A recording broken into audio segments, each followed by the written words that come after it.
Tuh. Bismillah walhamdulillah wassalatu wassalamu ala rasulillah wa ala alihi wa ashabihi wa mawalah wa la hawla wa la quwwata illa billah. Allahumma sayyiban nafi'an, Allahumma inna nas'aluka ilman nafi'an wa rizqan wasi'an tayyiban wa amalan mutaqabbala, amin ya rabbal alamin. Faya ma'asyiral muslimin rahimani wa rahimakumullah, kita bersyukur kepada Allah Azza wa Jalla diberikan kesempatan dan kemampuan, karena sempat belum tentu mampu dan mampu belum tentu sempat. Kita diberi kesempatan dan kemampuan, ini nikmat yang sangat besar sekali, untuk sama-sama tafaqquh fiddin. Dalam hal ini mengkaji tafsir surat Al-Anfal. Terakhir kita sampai pada ayat 66. Sebelum kita melanjutkan pada ayat yang berikutnya, ayat 67, ayat 66 dan sebelumnya, Allah memberitahukan kepada kita semuanya bahwa Nabi diperintahkan untuk menggelorakan kaum muslimin di dalam berjihad. Dan kita sudah sampaikan harriu, redaksi dengan harriu. Harriu itu bukan sekedar perintah, tapi maknanya lebih dari perintah. Demikian Nabi diperintahkan agar menggelorakan jihad pada kaum muslimin. Dan jihad adalah bentuk nyata dari konsep akidah Islam al-wala wal bara, sehingga jelas mana yang loyal kepada Allah, kepada Rasulnya dan syiar-syiar Islam, dan yang sebaliknya. Tanpa jihad, konsep al-wala dan al-bara tidak akan ditegaskan. Kemudian disampaikan bahwasanya ketentuan Allah, kalau orang kafir 10, muslim yang 1 orang harus menghadapi, nggak boleh lari selama belum lebih dari 10, 11, 12 dan seterusnya, maka harus dihadapi. Kemudian ketika kaum muslimin sudah bertambah banyak, ketentuan dari Allah berubah, tidak 1 menghadapi 10, tetapi 1 menghadapi 2. Selama belum 3, 4 dan seterusnya, masih 2 harus dihadapin. Jadi dari awal sesungguhnya Allah sudah menolong kaum muslimin, di mana kekuatan mereka lebih daripada orang kafir, kecil secara jumlah, tetapi sudah Allah nyatakan dari awal bahwasanya mereka ditolong, mereka diberi kekuatan. Ini sisi dari langitnya, tinggal mesti dilengkapi dari sisi dari buminya, sehingga harus klop 2 sisi, asbab syar'i dan asbab qadari. Sebenarnya Allah mampu enggak menjaga nabinya dari serangan, tipu daya, makar orang-orang kafir Quraisy? Allah mampu. Tetapi kenapa Nabi dibiarkan sedemikian rupa dengan upaya-upayanya? Rumahnya harus dikepung oleh pemuda-pemuda Quraisy dari berbagai kabilah, kemudian harus keluar, tidak langsung pergi ke Madinah, sembunyi dulu di Gua Thur, karena untuk menghilangkan jejak. Memangnya Allah tidak mampu? Allah mampu. Tetapi kenapa tidak melindunginya langsung, menjaganya langsung, sehingga orang kafir tidak ada kekuatannya apa-apa? Ini menunjukkan bahwasanya manusia diciptakan tidak pernah lepas dari ranah ikhtiar. Nah, kembali kepada jihad, Allah sudah nyatakan awalnya 1 menghadapi 10, yang kemudian 1 menghadapi 2. menunjukkan kaum muslimin dari awal sudah ditolong, tinggal upaya kita. Sisi dari buminya, sisi dari langitnya sudah, tinggal sisi dari buminya.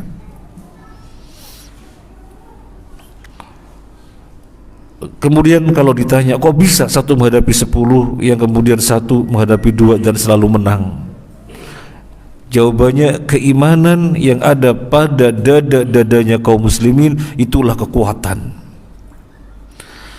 Dengan keimanannya mereka berperang mengharapkan kehidupan yang mulia, kehidupan yang hakiki, yang abadi, yang tidak ada kekurangan, sehingga meskipun harus nyawa melayang, mereka berangkat dan semangat. Kalau orang kafir tidak ada motivasi itu, tidak ada tujuan itu. Makanya di dalam ayat yang 65 yang sudah kita bahas, fa innahum qaumul la yafqahun, Allah berfirman tentang mereka bahwasanya mereka adalah orang-orang yang tidak memahami. Jadi mereka hidup ya memang untuk hidup. Mereka hidup memang untuk hidup di dunia. Perang buat apa?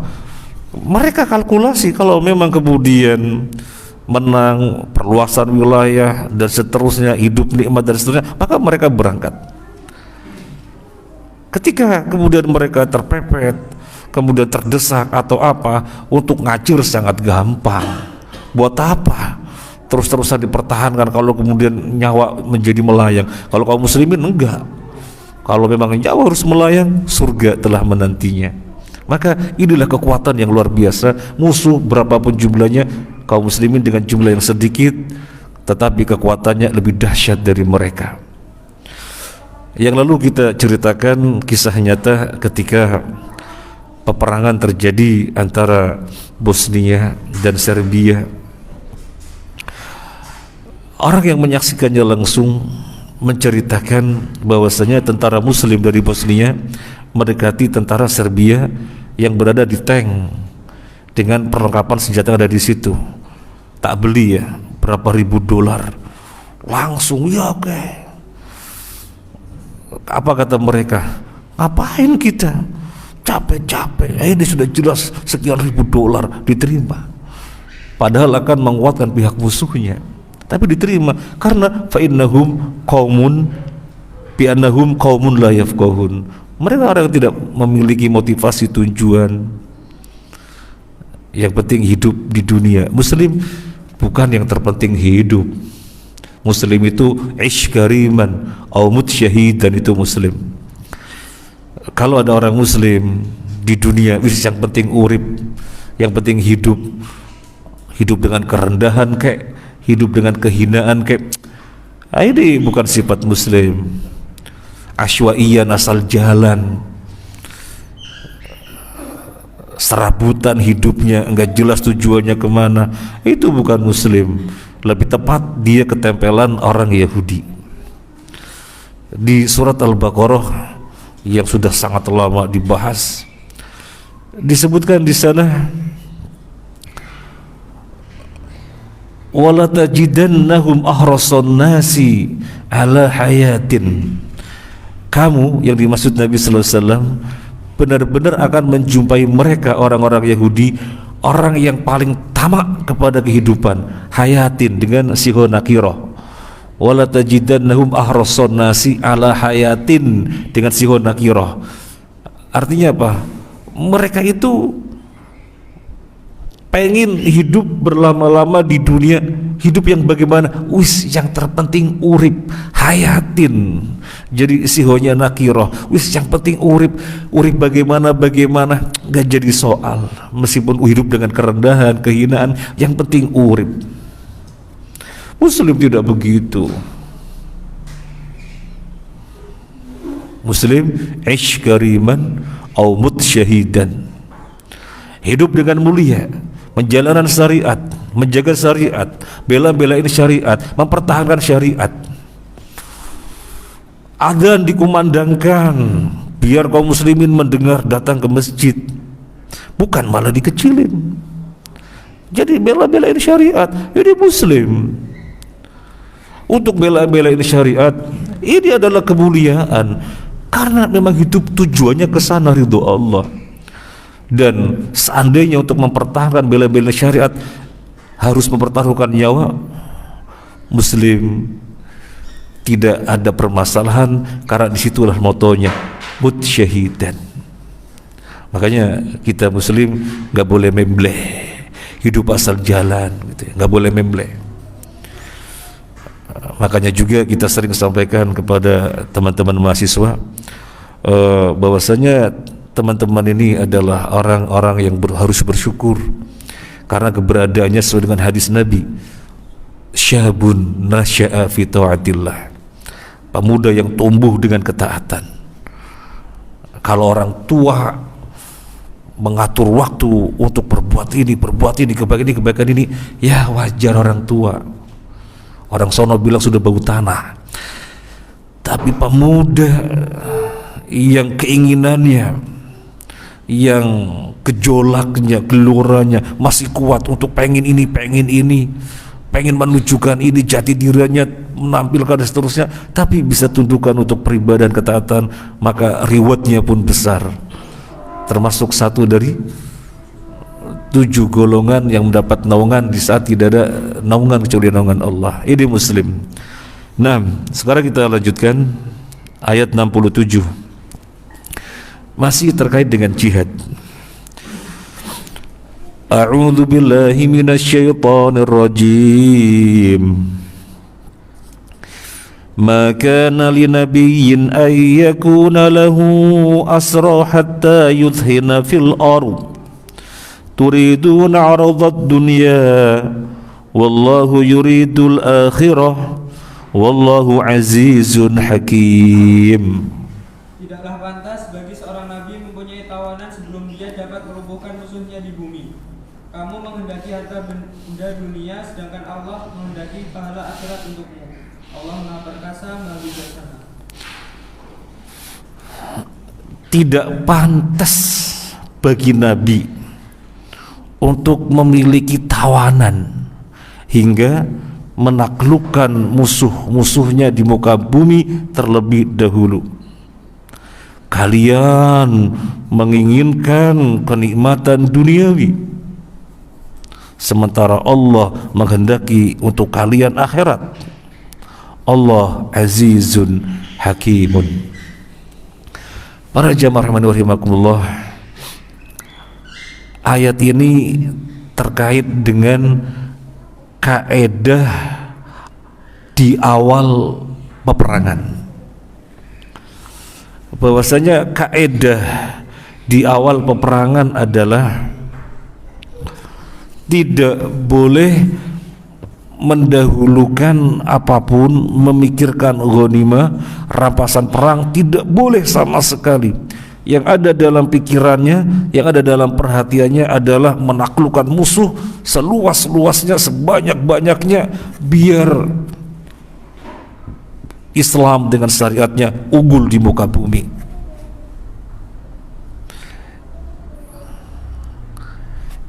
Ini yang dimaksud di awal peperangan. Ghanimah belum boleh. La yahillu lahum ayu'athiru al-ghanaim, walakin yajibu alaihim ayuqaddimu tathbita al-Islam. Kurang lebihnya begitu. Tidak boleh bagi mereka untuk mengedepankan ghanimah, memikirkan harta rampasan, nggak boleh. Yang ada dalam perhatiannya fokus bagaimana mengalahkan mereka, menaklukkan mereka seluas-luasnya di berbagai belahan bumi. Nggak boleh ghanimah belum boleh. Ada mufassir yang mengatakan bahwasanya ayat ini telah mansuh, telah dihapus dengan surat Muhammad. Minta tolong dibuka surat Muhammad yang 47. Surat Muhammad surat 47 ayat 4. Surat Muhammad surat 47 ayat 4.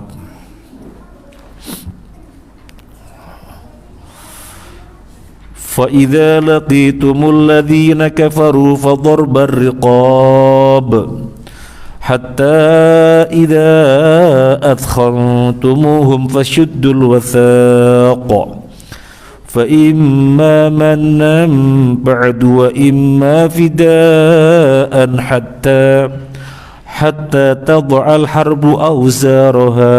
Sampai situ. Maka apabila kamu bertemu dengan orang-orang kafir di medan perang, maka pukullah batang leher mereka. Selanjutnya, apabila kamu telah mengalahkan mereka, tawanlah mereka, dan setelah itu kamu boleh membebaskan mereka atau menerima tebusan. Jazakallahu khairan. Di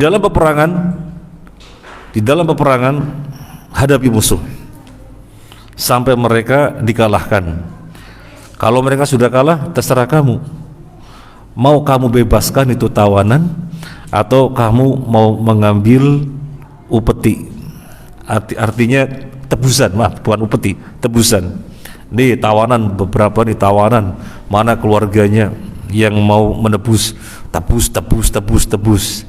Jadi boleh ghanimah dan boleh tawanan perang. Kok di ayat yang sekarang kita baca nggak boleh, nggak pantas bagi Nabi untuk memiliki tawanan?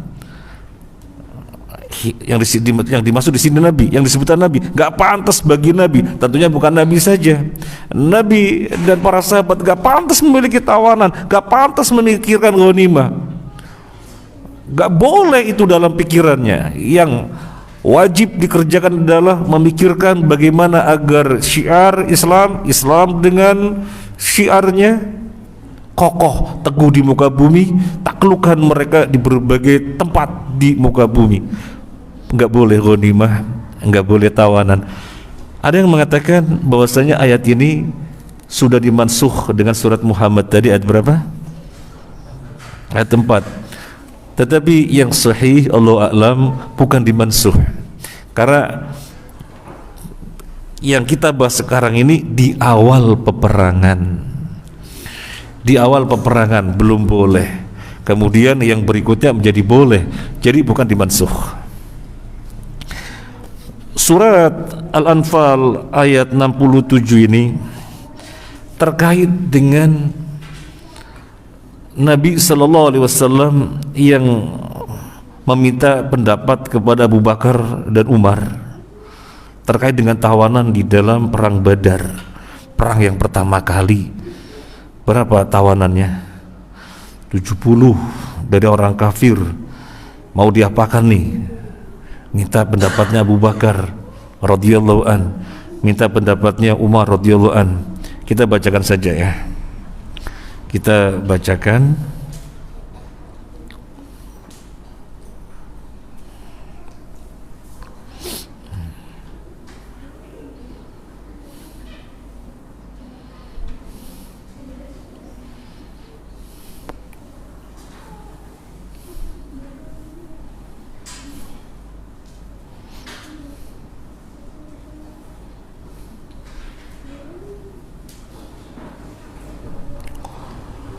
Kaum muslimin menawan 70 orang dari orang kafir.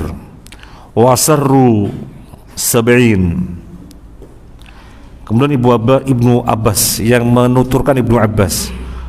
Qala Ibnu Abbas, falamma asarru al-usara qala Rasulullah sallallahu alaihi wasallam li Abi Bakar wa Umar ma tarawna fiha ula'il usara. Terhadap tawaran yang jumlahnya 70 ini, Nabi meminta pendapat Abu Bakar dan Umar. Wahai Abu Bakar, wahai Umar, bagaimana pendapat kalian berdua tentang tawanan ini?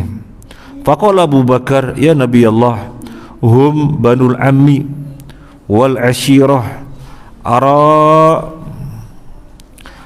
an ta'khudha minhum fityatan fatakunu lana quwwatan 'alal kuffar fasal ayyatiyahum lil Islam. Abu Bakar mengatakan, ya Rasulullah, mereka yang ditawan-tawan ini masih anak-anak paman-paman kita, masih anak paman-paman kita. Aku memandang biar keluarganya menebus, setiap orang ditebus berapa-berapa, sehingga kita memiliki duit, yang duit ini digunakan untuk perjuangan berikutnya. dan semoga Allah memberikan hidayah kepada mereka-mereka yang dibebaskan dengan cara ditebus ini. Ini pendapatnya Abu Bakar. Kemudian apa kata Nabi SAW berikutnya? Faqala Rasulullah SAW, ma tara ya ibn al-Khattab, gimana menurut kamu ya Umar bin Al-Khattab? Qultu la wallahi ya Rasulullah ma ara alladhi ra'a Abu Bakar walakinni ara an tumakkinana fanadrib a'naqahum. Ya Rasulullah, demi Allah, aku tidak memiliki pandangan seperti Abu Bakar, tidak, tetapi aku memiliki pandangan serahkan mereka kepadaku untuk aku bunuh semuanya, untuk aku bunuhin. Dan biar Ali membunuh, biar Abu Bakar juga membunuh, kurang lebih begitu. Kita gak bacakan yang berikutnya, mananya seperti itu. Mereka bunuhin semuanya. Kemudian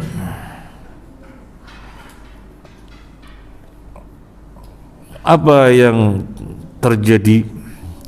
Nabi SAW cenderung kepada pendapatnya Abu Bakar. Fahawi Rasulullah SAW maqala Abu Bakar. Nabi SAW cenderung kepada pendapatnya Abu Bakar. Umar mengatakan walam yahwi ma qultu, kata Umar, Nabi tidak cenderung dengan pendapatku. Falamma kana minal ghad jitu fa idza Rasulullah sallallahu alaihi wasallam Abu Bakar qa'idaini yabkiyani.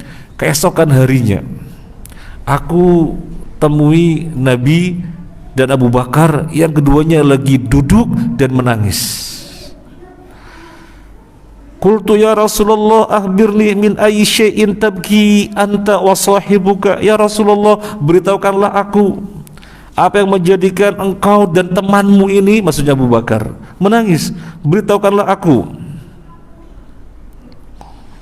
Fa in wajadtu bukaan bakaitu wa illam ajid bukaan tabakaitu. Kalau nanti aku tahu apa yang menyebabkan kalian berdua menangis, aku akan menangis juga. Tapi kalau aku tidak tahu apa yang menjadikan kalian berdua menangis, aku akan berusaha untuk bisa menangis, biar menangis bareng bersama kalian. Faqala Rasulullah sallallahu alaihi wasallam, abki lilladhi aradu alayya ashabuka min akhdhihim al-fida laqad uridu alayya adabuhum adna min hadhihi syajarah syajaratun qaribatun min nabiyillah sallallahu alaihi wasallam. Wahai Umar, aku menangis karena teman-temanmu itu yang mengambil tebusan dari tawanan telah diperlihatkan kepadaku. Teman-temanmu itu yang mengambil tebusan dari tawanan, azabnya itu lebih dekat dari pohon ini. Jadi waktu itu Nabi ada di dekat pohon, azab yang akan ditimpakan kepada mereka lebih dekat daripada pohon ini. Maka turun ayat ini, maka nali nabiyyin, tidak pantas bagi Nabi untuk memiliki tawanan hingga menaklukkan musuh-musuhnya terlebih dahulu di muka bumi. Gak boleh memiliki tawanan, gak boleh mengambil ghanimah, gak boleh. Jadi yang benar pendapat Abu Bakar apa Umar? Yang benar pendapatnya Umar, bunuhin semuanya. Gak ada pikiran ghanimah, gak ada pikiran tawanan. Yang benar pendapatnya Umar.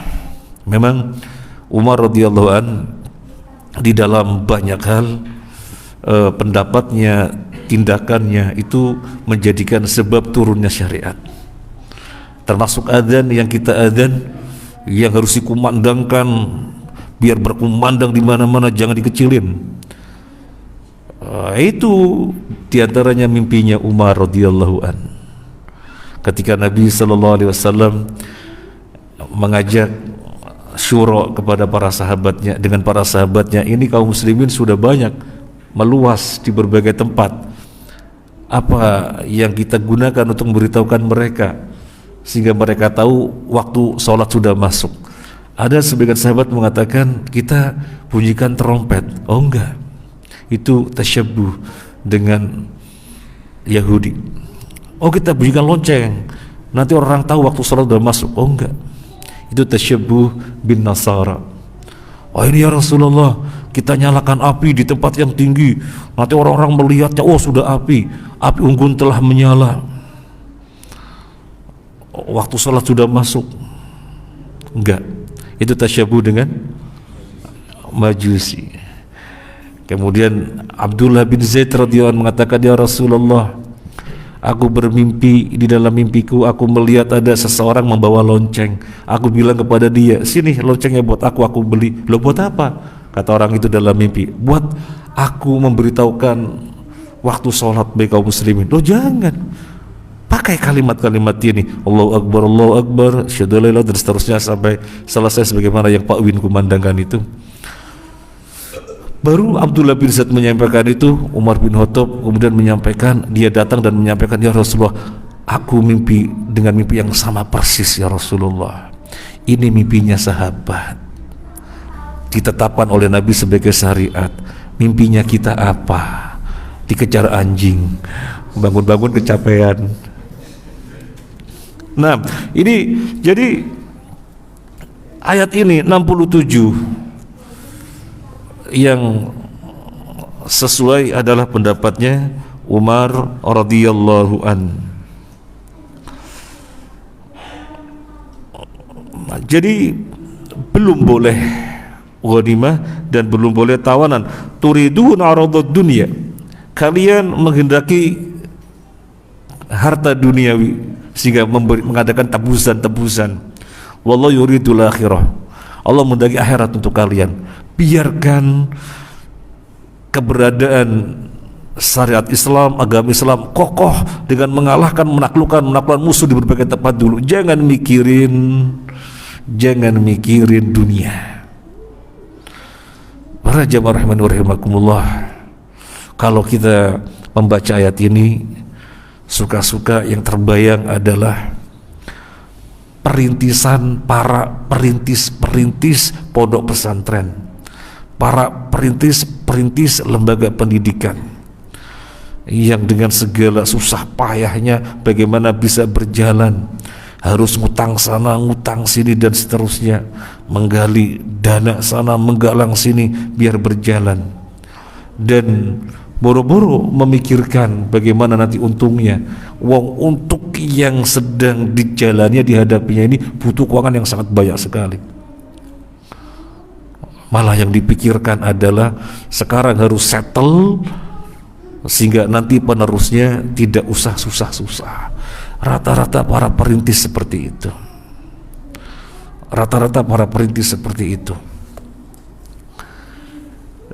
Tidak 1, 2, 3, banyak yang kita ketahui, rata-rata seperti itu. Sebuah pesantren yang besar yang sekarang hampir 1 abad, bagaimana perintisan awalnya? Iya, keluarganya perintis harus rela tabungan emasnya, hasil pertaniannya untuk santri-santrinya, karena kiriman wesel waktu itu belum transferan bank, wesel yang dikirim nggak bisa masuk karena kerusuhan PKI. Jadi nggak bisa uang masuk, nggak ada yang masuk, santri-santri nggak pada makan. Maka perintis hasil panennya apanya termasuk emas yang dimilikinya dijual semuanya untuk makan santri. Dan yang ada dalam pikiran perintis sekarang harus sampai settle biar yang melanjutkan dengan segala kemudahannya. Masya Allah, sekarang mau 1 abad. Dan pesantren yang lain juga demikian. Nah, di awal jangan mikirin, sudah yang penting gimana kokoh terlebih dahulu, kuat terlebih dahulu, nanti Allah akan kasih kemudahan-kemudahan.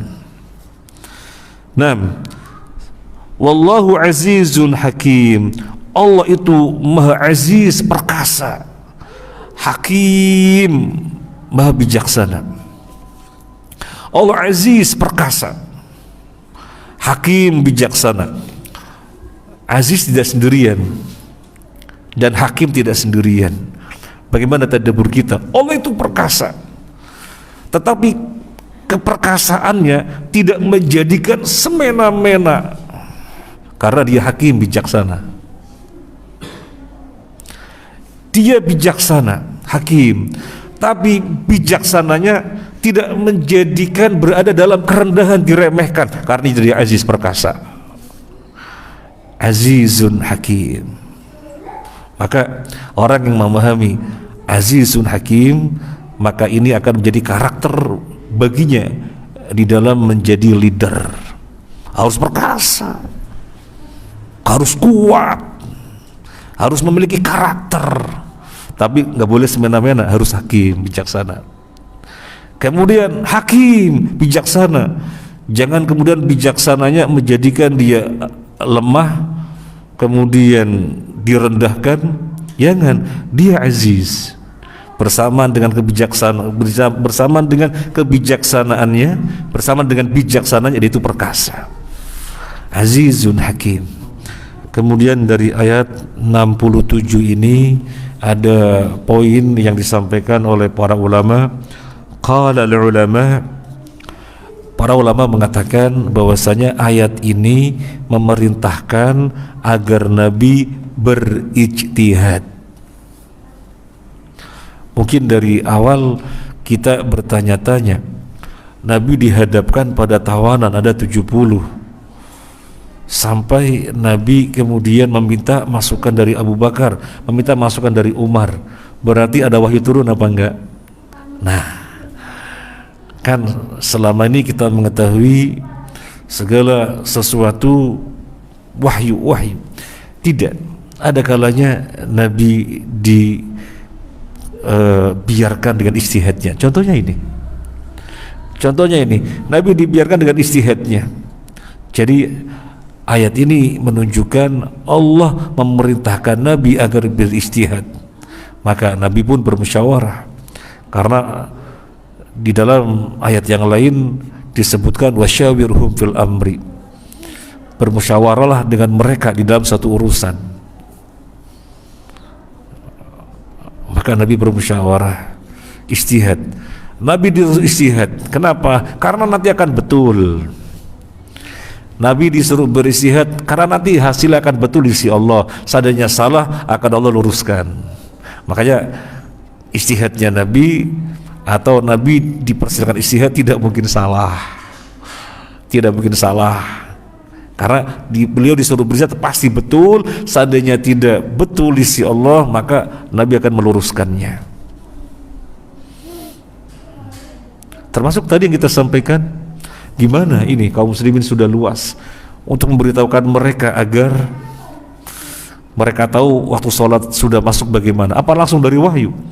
Tidak, Nabi beristihad, ngajak musyawarah. Maka inilah ayatnya yang memerintahkan agar Nabi beristihad. Sekarang kita lanjutkan di ayat 68.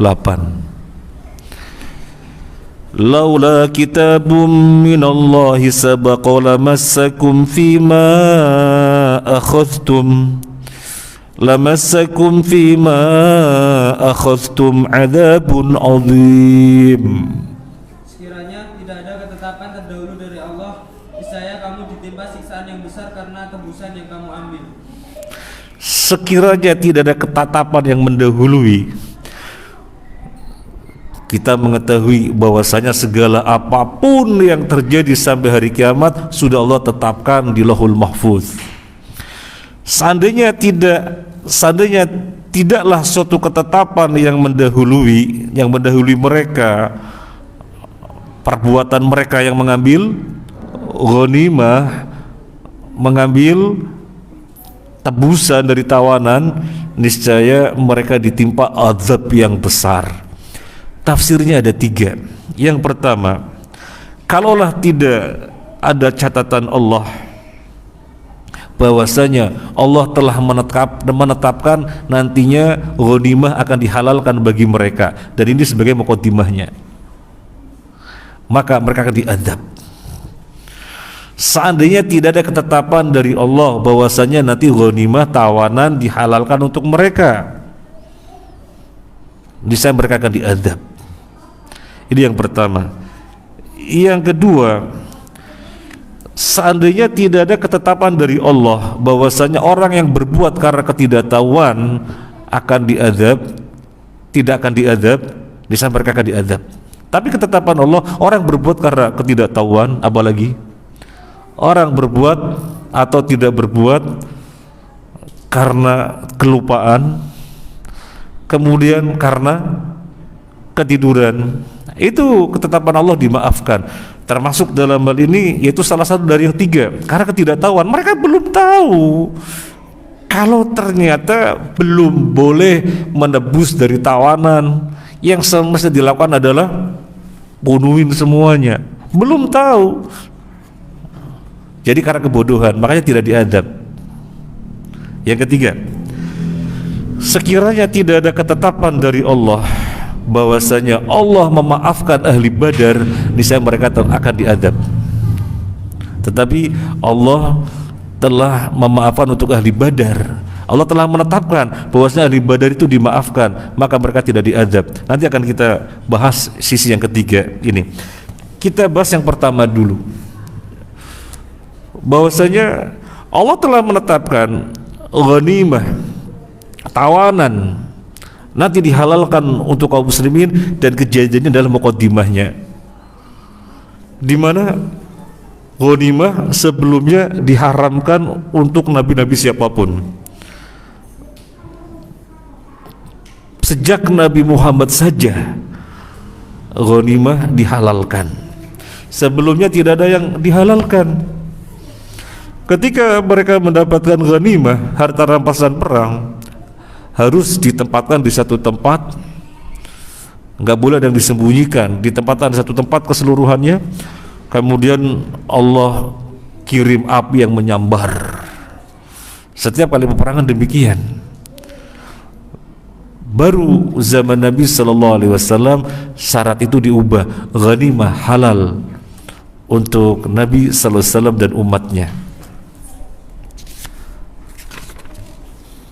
Jadi ayat ini 68 adalah ayat tentang tahlilul ghanimah, ayat tentang penghalalan ghanimah yang sebelumnya diharamkan. Jadi ghanimah min khosaisin Nabi sallallahu alaihi wasallam. Jadi ghanimah adalah kekhususan untuk Nabi sallallahu alaihi wasallam, karena tidak demikian untuk nabi-nabi sebelumnya.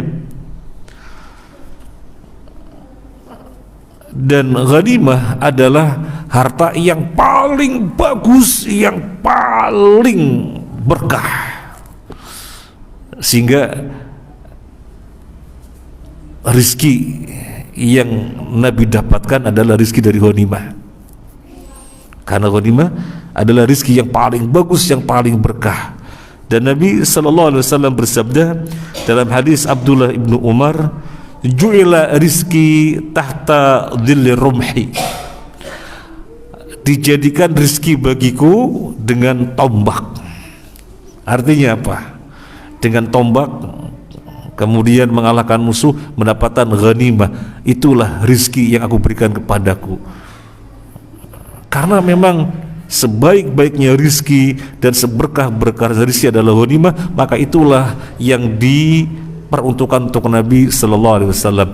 Kita sudah bahas tentang ghanimah. Kalau ada peperangan mendapatkan ghanimah untuk Nabi berapa persennya atau seperberapanya? Seperlimanya. Terserah Nabi atur. Seperlimanya. Dari situlah Nabi menghidupi diri dan keluarganya sebaik-baiknya harta. Qala al-ulama atyabu rizki ma ukhidha bisayf, walidzalika ay yakuna rizqu Nabi sallallahu alaihi wasallam minal ghanimah. Para ulama mengatakan sebaik-baiknya rizki adalah yang diambil dengan pedang.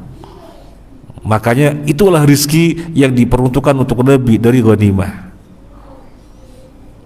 Sebelumnya haram, sebelumnya nggak boleh. Ini kekhususan untuk Nabi Sallallahu Alaihi Wasallam. Meskipun begitu, tidak boleh orang berangkat jihad semata-mata penginnya dapat ghanimah, nggak boleh. Ghanimah itu sesuatu yang sudah pasti. Kalau kaum muslimin menang, Itu sudah sesuatu yang mengiringi. Jadi nggak usah dengan tujuan itu, nanti malah niatnya salah. Lain lagi kalau niat ikhlas karena Allah, bersamaan dengan itu akan mendapatkan ghanimah, ya boleh kalau seperti itu. Tapi kalau semata-mata karena ghanimah, nanti akan berpengaruh di dalam tindak tanduknya di medan perang. Waduh, ini saya hadapi musuh ini punyanya cuma apalah, nggak mau, saya mau cari musuh yang lainnya, yang punya kuda, yang punya apa, akan begitu. Makanya nggak boleh ghanimah tujuannya. Nah, ini yang pertama. Kemudian yang kedua, seandainya tidak ada ketetapan Allah bahwasanya orang yang berbuat karena kebodohan itu tidak diadab, bisa mereka diadab karena mereka berbuat yang melanggar. Belum boleh ghanimah, belum boleh tawanan, kok melakukan tebusan. Tapi sudah ada ketetapan berbuat karena kebodohan tidak diadab, maka mereka tidak diadab. Yang ketiga, Allah telah menetapkan bahwasanya untuk ahli Badar mereka diampuni dosa-dosanya. Ada kisah yang luar biasa dan sangat populer, ada di dalam Bukhari insyaallah. Kisahnya ini tentang Hatib bin Abi Balta'ah. Dia salah satu orang yang ikut dalam perang Badar. Riwayatnya cukup panjang, saya baca globalnya. Nabi SAW perintahkan kepada Ali bin Abi Thalib, kemudian Zubair dan Mikdad, pergilah kalian ke Rodohoh, suatu tempat namanya Rodohoh. Pergilah kalian ke sana, tangkap seorang wanita dan ambil suratnya, kata Nabi.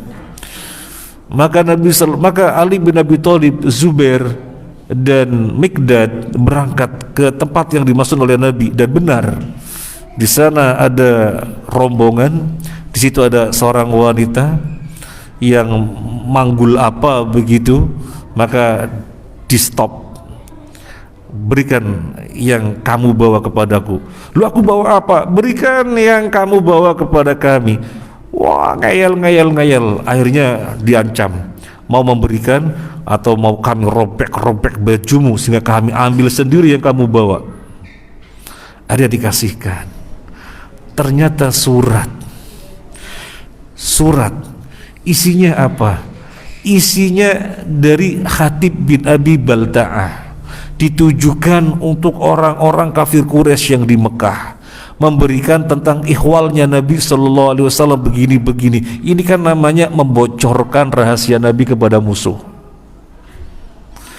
Maka kemudian urusannya sampai kepada Nabi SAW.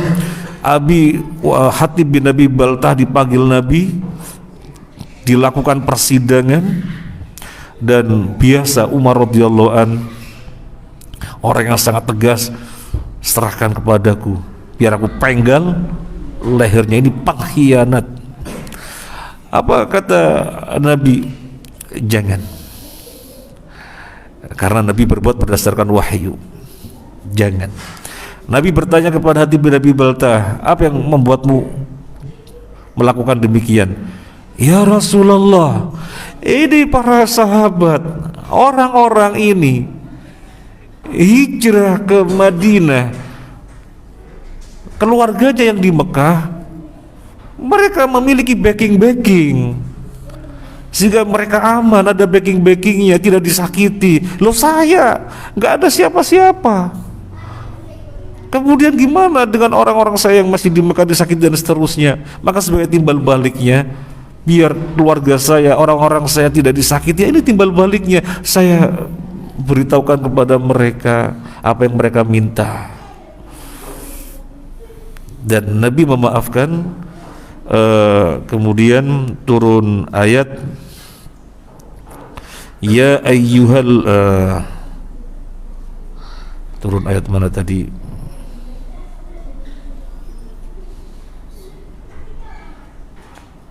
Ini, ya ayyuhalladzina amanu la tattakhidhu aduwwi wa aduwwakum awliya'a tulquna ilaihim bil mawaddah wa qad kafaru bima ja'akum minal haqqi, dan seterusnya. Jadi turun ayat ini berkaitan dengan Hatib bin Abi Balta'ah yang membocorkan rahasia Nabi sallallahu alaihi wasallam pada kafir Quraisy. Tapi apa yang terjadi? Apakah dia dihukum? Tidak. Nabi katakan kepada Umar dan sahabat yang lainnya, jangan, karena Allah telah berfirman. Ya, kehilangan lagi, mana ini?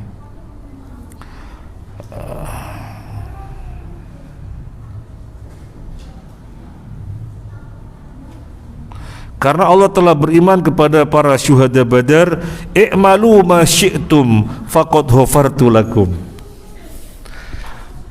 Allah telah berfirman kepada syuhada Badar, berbuatlah sesuka kalian karena aku telah ampuni kalian. Jadi fadilah orang-orang yang tergabung di dalam perang Badar itu sangatlah tinggi, sehingga mereka berbuat yang luar biasa. Ini secara hukum ini apa ini?